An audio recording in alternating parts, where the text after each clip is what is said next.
저희 우한폐렴으로 알려져 있죠. 코로나 바이러스가 지금 세계적으로 난리를 피우고 있죠. 어제 저녁에 제가 기침을 좀 집에서 자주 하거든요. 기침했더니 민준이가 순간 눈이 동그려지면서 코로나? 그러는 거여서 제가 예스 그랬더니 살짝 뒤로 한 발 빼더라고요. 예, 저희 집안에서도 좀 난립니다. 여러분, 이 코로나 바이러스가 왜 이렇게 세상에서 지금 이렇게 난리고 또 세계보건기구에서도 비상사태를 선포할 정도로 경계령을 발령했는데 왜 이렇게 이 바이러스를 경계하는 것입니까? 이유는 두 가지입니다. 하나는 치사율이라고 그러죠. 해악성 때문입니다.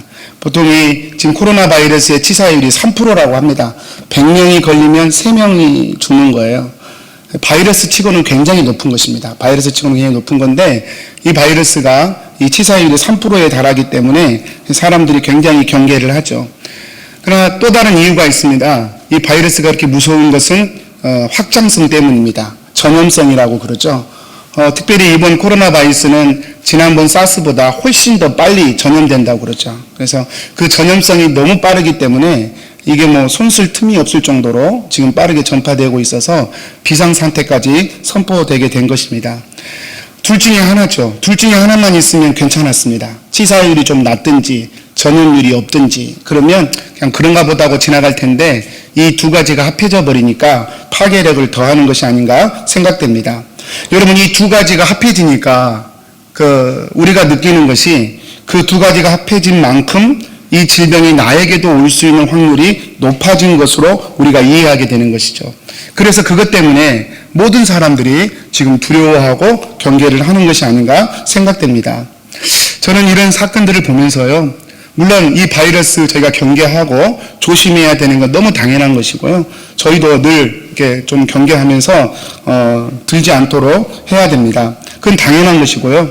그럼에도 불구하고 이렇게 바이러스 하나로도 이렇게 전 세계가 들썩이는 것을 보면서 그냥 그런 생각 해봤습니다. 예수님이 죄와 그 심각한 죄의 결과에 대해서 경고하신 것에 대해서 이 바이러스에 경계하는 것 10%만 경계를 했어도 얼마나 많은 사람들이 복음을 듣고 하나님께로 돌아오게 될까, 그런 비현실적인 생각도 저는 해보게 됩니다. 여러분, 오늘 말씀은 사실 우리가 큐티하면서 여러 가지 말씀들을 보지만 상당히 우리 예수님이 작정하고 하신 말씀처럼 들리는 그런 말씀입니다. 오늘 말씀에서 예수님이 무려 3번이나 직접적으로 연거푸 무서운 경고를 하십니다. 그게 뭐냐면 너희가 죄 가운데서 죽겠고 너희가 너희 죄 가운데서 죽으리라. 너희가 너희 죄 가운데서 죽으리라. 이렇게 똑같은 말을 3번이나 반복하시면서 이 죄와 그 결과적인 죽음에 대해서 우리 예수님이 경고하십니다. 이 예수님의 경고는 사실 굉장히 무섭죠. 세상에서 이보다 무서운 경고는 없을 것입니다. 왜냐하면 우리의 영혼과 연관되는 그런 일이기 때문에 그렇습니다. 그런데도요, 사람들은 이 경고에 귀를 기울이지 않습니다. 왜냐하면 죽어봐야 안다는 것이죠. 그거 어떻게 아느냐? 죽어봐야 알지. 또 그렇게 예수님의 경고가 사실인지 아닌지 어떻게 아느냐? 꾸며낸 이야기일 수도 있지. 우리가 그걸 어떻게 신뢰하느냐라고 생각을 하죠. 사랑하는 성도님들, 다른 건 다 빼더라도 예수님이 십자가에서 죽으신 것은 역사적 사실입니다. 그리고 예수님이 십자가에 죽으신 이유가 예수님이 바로 이와 같은 경고, 이와 같은 메시지를 처음부터 끝까지 일관되게 하셨기 때문에 십자가에서 죽으신 것도 거의 역사적 사실입니다. 목숨을 걸고 이 경고를 하셨던 것이죠.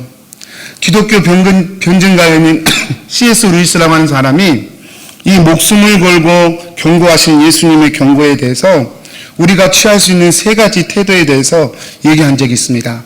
3가지 중에 하나예요. 중간은 없습니다. 첫 번째, 목숨을 걸면서 말한 이 예수님의 말이 사실이다. 두 번째, 목숨을 걸고 말한 이 예수는 사기꾼이다. 또 세 번째, 목숨을 걸고 말을 한 이 예수는 망상가이거나 정신병자이다. 이 셋 중에 하나라는 거예요. 그 말이 진짜거나 아니면 작정하고 속이려고 거짓말한 거거나 아니면 진실인데 망상가에서 정신병자에서 혼자 상상해서 만들어낸 이야기거나 이 셋 중에 하나라는 것이죠. 중간은 있을 수 없습니다. 사는 성도님들, 예수님의 경고를 오늘 묵상하면서 저와 여러분이 또 이 말씀을 통해 우리가 받은 구원, 또 우리가 추구해야 할 구원이 무엇인지 한번 묵상해 보기를 축복합니다. 오늘 본문의 말씀을 중심으로 내가 그인 줄 믿지 아니하면 이라는 제목으로 하나님 말씀 증거하겠습니다. 첫 번째로요, 죄의 문제가 해결이 안 되면 하나님 나라에 못 들어간다라고 하는 말씀입니다. 21절과 22절 말씀이죠. 여러분 눈으로만 한번 보시기 바랍니다. 오늘 이 대화는 예수님과 바리새인들 간의 대화입니다. 여러분 바리새인들은 사두개인들과 좀 달라요. 그래서 내세를 믿었습니다. 내세라고 하는 건 천국과 지옥이죠. 그리고 영적 존재를 믿었습니다. 그게 바리새인과 사두개인의 다른 점입니다. 바리새인들은 사두개인들과 달리 이 내세를 믿었는데 지금 예수님께서 내가 간다, 분명히 죽음을 배경으로 말씀하신 것입니다. 예수님이 분명히 내세의 세상으로 갈 것인데 하시는 말씀이 내가 가는 곳에는 너희가 오지 못하리라 말씀하시는 거예요. 예수님이 가는 곳에 바리새인이 못 간다고 하니까 자기들끼리 말하는 것입니다. 그가 자결하는가? 자결하려는가? 하고 이렇게 말합니다. 여러분 이게 참 재미있는 표현입니다. 왜냐하면 왜 이들이 지금 자결하려는가? 라고 말을 하게 됐냐면 여러분 바리새인들은 아까도 말씀드렸지만 내세를 알았습니다. 죽음 이후에 천국과 지옥이 있다는 것을 그들은 믿었습니다. 근데 예수님께서 이제 내세의 세계로 간다고 말씀하는 거죠. 둘 중에 하나죠. 천국과 지옥. 그런데 천국과 지옥 중에 바리새인들이 갈 곳은 천국이라고 확신했던 것입니다.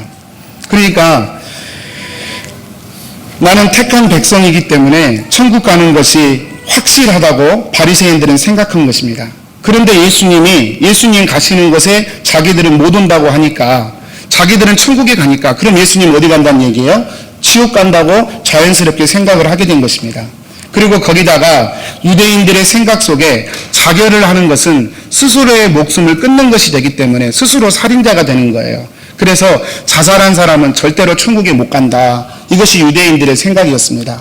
그러니까 이게 종합해보면 바리새인들은 천국 가는 게 확실하고 예수님은 남은 한 곳을 갈 수밖에 없으니까 지옥에 가는 것이고 그 지옥에 가는 가장 확실한 길이 자살하는 것이기 때문에 이 바리새인들의 생각 속에 그러면 그가 자살하려 보다 이렇게 이야기를 꺼낸 것입니다. 물론 반은 농담이고 반은 예수님을 비웃으려고 만들어낸 말이죠. 그러나 여러분 이 농담 중에도 그들의 속마음이 드러나는 것은 어쩔 수 없습니다. 그 속마음이란 무엇입니까? 나는 틀림없이 천국에 간다는 것입니다. 나는 틀림없이 하나님 나라에 간다는 것입니다. 그런데 문제는 예수님은 그런 그들의 생각을 인정해 주지 않으셨다는 것입니다. 오히려 그런 바리새인들에게 너희가 죄 가운데서 죽을 것이다 라고 확실하게 이야기를 해버리시는 것입니다. 왜 그렇습니까? 죄의 문제가 해결되지 않았기 때문에 그래요.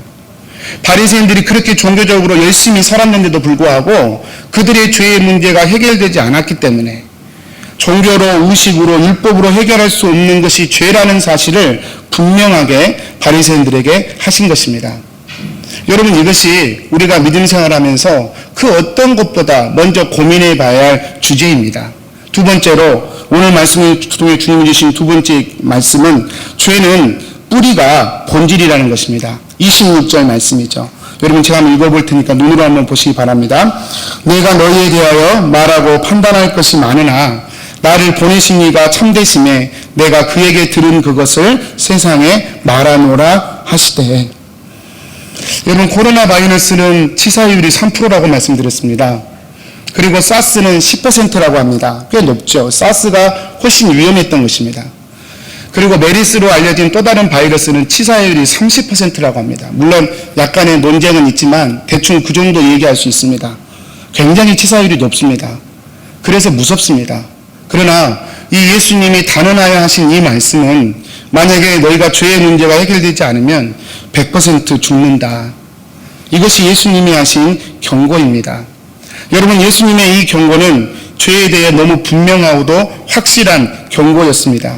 그리고 오늘 말씀하시기를 내가 이렇게 말한 것은 내가 아니라 하나님께 받은 것을 내가 세상에 말하고 있는 것이다 라고 예수님이 하나님께로부터 온 것임을 또 한 번 그 말씀을 분명하게 하시는 것입니다.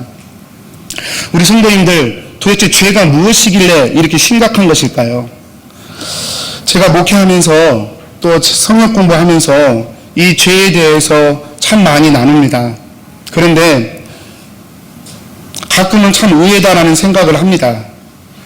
의외로 이 죄에 대한 정확한 개념, 이 죄에 대해서 정말로 마음으로 이해하고 지식으로 이해하고 그 죄에 대한 개념을 정확히 가지고 있는 성도님들을 의외로 제가 많이 만나보지 못했었습니다. 성도님들이 알지 못하는 이유는 간단하죠. 교회에서 자주 듣지 못하셨기 때문이죠. 교회에서 자주 죄에 대하여 말씀할 기회가 없었기 때문이죠. 여러분, 정말로 잘못된 것입니다. 그것이 사랑이 아닌데, 여러분 상식적으로 생각해 보십시오. 우리 기독교라고 하는 것이 죄를 용서받고 구원받는 것이 핵심입니다. 그런데 그 죄에 대한 개념조차도 확실하지 않는다면 도대체 무슨 죄를 용서받으며 무슨 구원을 확실한단 말입니까? 여러분, 이것이 오늘날 우리가 신앙생활하면서 우리도 모른 채 가장 중요한 부분을 쉽게 놓치고 있는 그런 부분일 수 있다는 것이죠. 죄가 무엇인지를 모르는데 어떻게 죄와 매일 싸우며 그 죄와 싸우는 과정에서 구원의 완성을 이루어갈 수 있겠냔 말이죠. 사는 성도님들, 많은 분들이 죄에 대해서, 성경이 말씀하는 죄에 대해서 이렇게 생각합니다. 도덕적이고 또는 법률적이고 종교적인 행위의 개념을 가지고 있습니다. 이런 거죠. 도덕적으로 윤리적으로 하지 말아야 할 일들을 해버리는 어떤 행위, 또는 해야 될 행위를 하지 않는 행위, 이것을 죄로 이해하고 계십니다. 그리고 더하여서 행위로는 나타나지 않았어도 마음으로 하지 말아야 할 생각과 품지 말아야 할 생각, 또는 해야 될 생각을 하지 않거나 하지 말아야 할 것을 마음으로 품는 것까지를 죄라고 생각을 하십니다. 결국 행동으로나 마음으로 해야 할 일을 하지 않거나 하지 말아야 할 일을 한 것을 죄라고 생각을 하시는 것입니다. 그러나 성도님들, 사실은 그것은 죄의 본질이 아닙니다. 성경에서 말씀하는 죄란 그 정도의 죄가 아닙니다. 죄에 대하여 우리가 이해하기 위해서 죄의 두 가지 기준이 필요합니다. 제가 토요일날 새벽 때도 말씀드렸지만 여러분 한 번 더 정리하셨으면 좋겠습니다.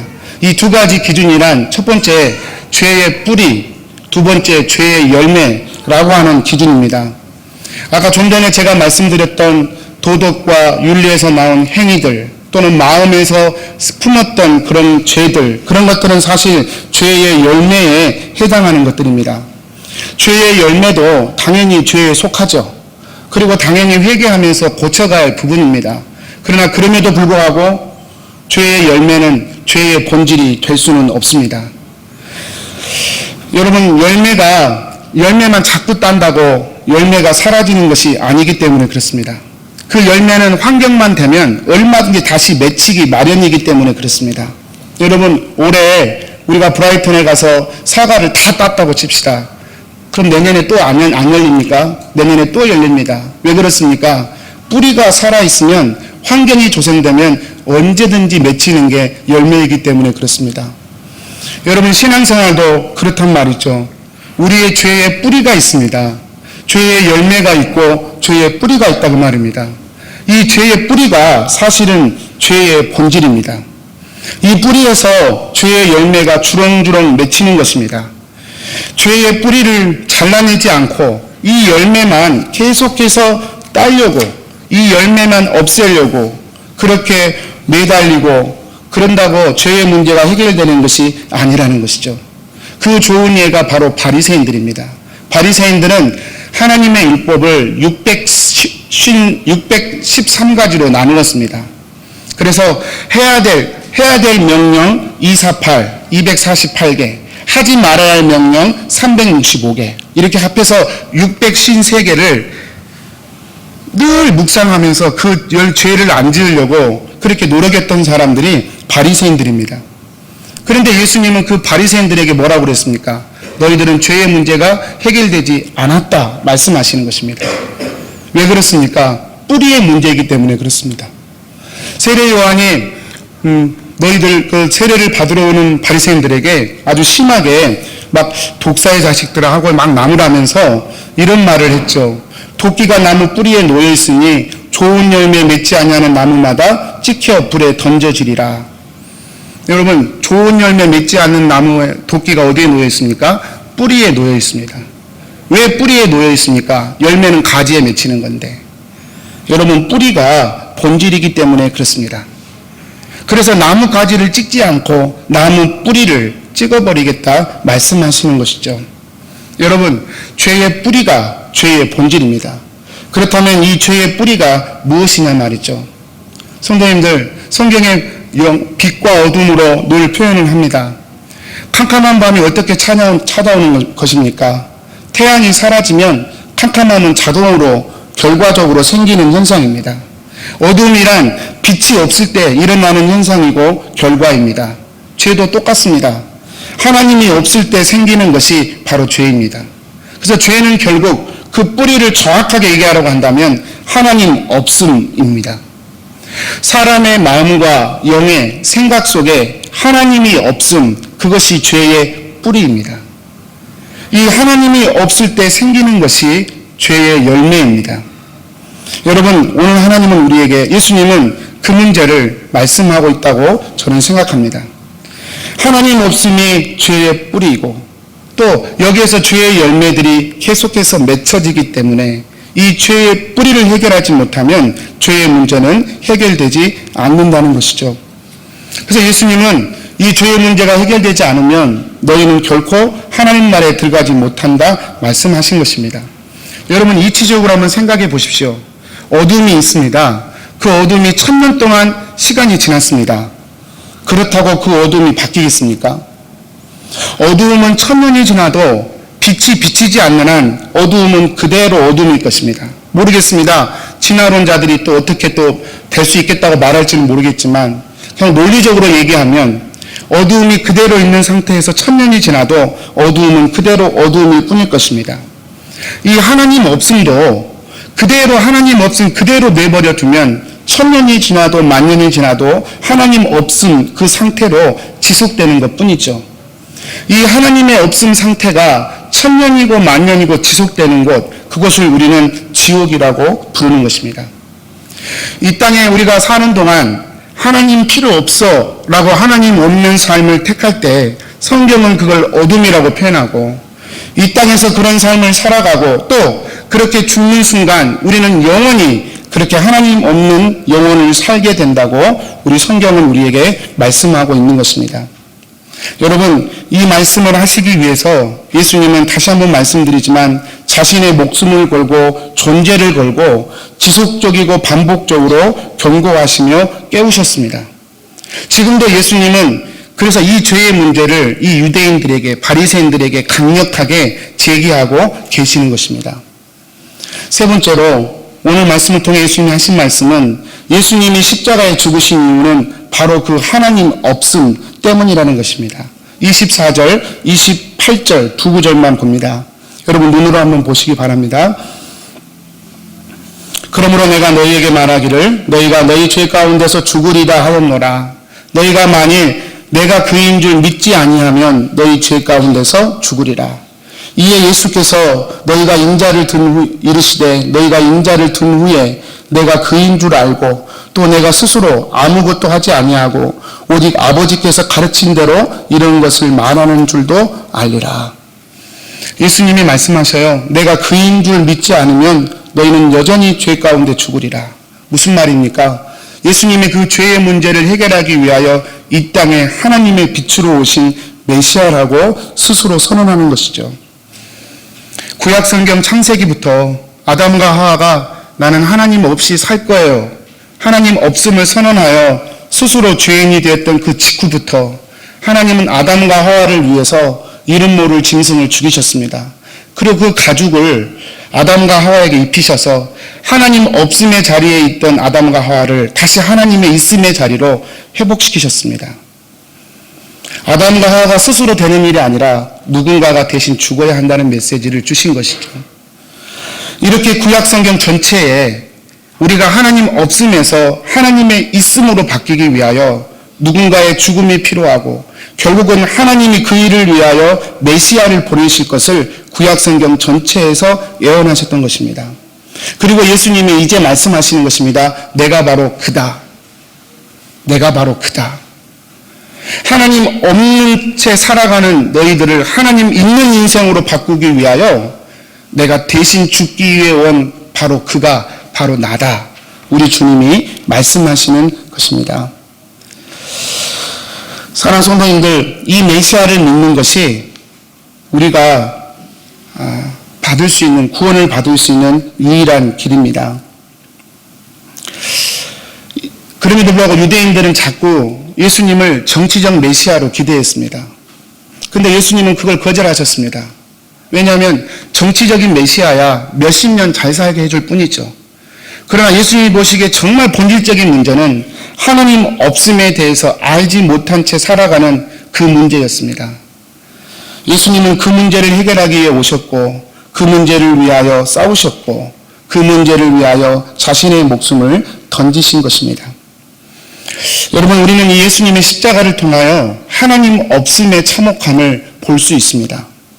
예수님이 십자가에서 그토록 고통당하시며 그렇게 처절하게 돌아가셔야 했던 이유, 여러분도 아시겠지만 이 십자가라고 하는 게 그렇게 아름다운 것이 아닙니다. 지금은 우리가 목걸이로도 하고 그렇습니다만 그때 당시의 십자가는 사형수를 처형하는 사형틀에 불과합니다. 아주 잔인하게 사람을 벌하는 그런 사형수 틀이었습니다. 예수님이 거기에 죽으신 것이죠. 여기에 죄의 비참함이 들어있고 하나님 없음의 참혹함이 나타나 있습니다. 여러분, 우리는 잘 모릅니다. 우리는 우리의 영혼을 잘 모릅니다. 그러나 십자가를 보면 그래도 조금은 알 수 있습니다. 하나님 없는 삶이 얼마나 처절한 삶인지, 하나님 없는 삶이 얼마나 참혹한 삶인지 이 예수님의 십자가를 보면 저희는 알 수 있습니다. 동시에 이 예수님의 십자가는 하나님 있음의 은혜가 얼마나 큰지도 보여주고 있습니다. 요한복음 3장 16절을 우리가 잘 알죠.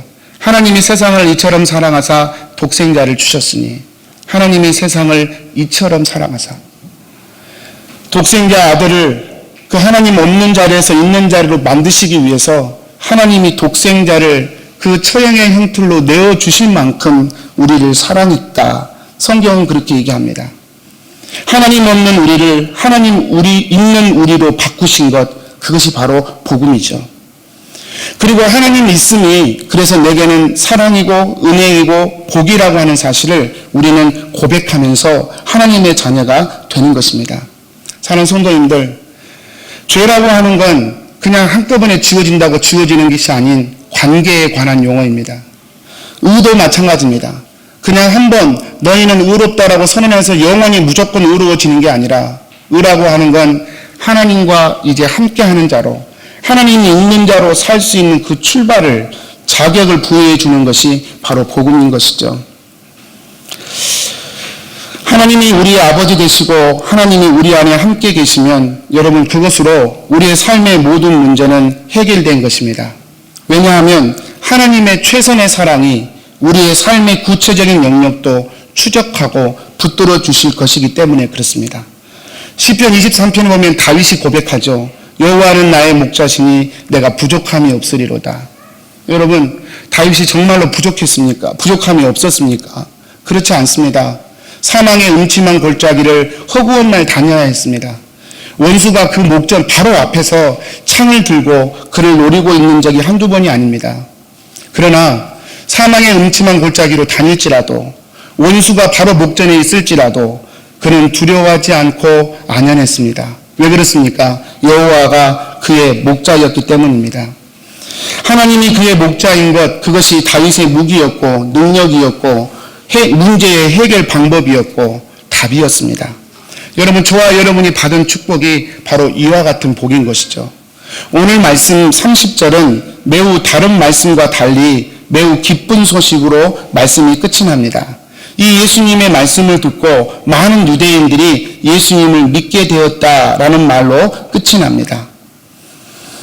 여러분, 지금 이 예수님의 말씀을 듣고 예수님을 믿은 바리새인들, 유대인들은요, 무슨 거창한 기적을 보고 더 큰 기적을 바라보며 믿어 드린 것이 아닙니다. 하나님이 함께 한다는 것이 어떤 의미인지, 하나님이 있음이 어떤 의미인지, 죄가 무엇인지 예수님의 말씀을 들어보고 생각해보고 믿게 된 것입니다. 쉽게 표현하면 큐티한 거예요. 말씀을 곰곰이 생각해 본 것입니다. 말씀을 최선을 다하여 묵상하고 생각해 본 것입니다. 그 결과 믿어진 것입니다. 죄사함의 은혜, 하나님과 함께 한다는 것의 은혜가 깨달아지고 믿어진 것이죠. 여러분, 지금 본문에서 이 말씀이 끝나고 예수님을 믿었던 사람들은 사실 분위기상 예수님을 믿기 매우 힘든 상황입니다. 이미 지금 요한복음 8장에 들어와 보면 이 종교 지도자들은 예수님을 죽이기로 작정을 해버렸고 한번 예수님을 체포하려고 사람까지 보낸 상황이고 이 모든 사실을 유대인들이 다 알고 있었습니다. 예수님을 믿는다는 것이 무엇을 의미하는지 그들이 모르지 않았다는 뜻입니다. 예수님을 믿으면 삶에 고난당할 것이 더 뻔하고 문제가 풀어지기는커녕 오히려 삶이 어려워질 것이 뻔함에도 불구하고 그들은 예수님의 말씀을 들었습니다. 죄가 무엇인지 생각했습니다. 죄의 해결자로 예수님이 오셨다는 말을 생각하고 묵상했습니다. 그랬더니 믿어졌습니다. 그래서 그들은 예수님을 믿었습니다. 여러분, 이것이 구원의 믿음입니다. 참 감사하고 기쁜 결론입니다. 사는 성도님들, 오늘도 저와 여러분이 결국 구원이란 무엇이냐? 하나님 있음의 추구입니다. 주일날 한번 하나님 있음 크게 외치고 월요일부터 토요일까지 하나님 없음을 열심히 달려가신다면 우리는 하나님 있음이 구원이라는 사실에 대해서 크게 곡해하고 있는 것입니다. 왜 우리가 말씀을 매일 읽고 왜 기도해야 합니까? 왜 우리가 주일날 모여서 이렇게 정기적으로 예배해야 합니까? 그 최종적인 목적은 하나님 있음을 누리기 위해서 그렇습니다. 하나님이 있는 내 인생을 위해서 예배도 드리고 또 큐티도 하고 말씀도 보고 기도도 하면서 하나님 있는 인생으로 살아가는 것, 그것이 구원임을 고백하는 것이 참된 하나님의 복을 받은 성도의 삶이죠. 말씀을 마치겠습니다. 우리 사랑하는 성도님들, 오늘 큐티 말씀을 나누면서 이 하나님을 주인으로 삼고 하나님 있음의 인생으로 변화되는 이 구원의 믿음이 날마다 더 깊이 저와 여러분 가운데 뿌리 내려지기를 주님의 이름으로 축복합니다. 우리 기도하겠습니다. 여러분 말씀 가지고 한번 기도하셨으면 좋겠습니다.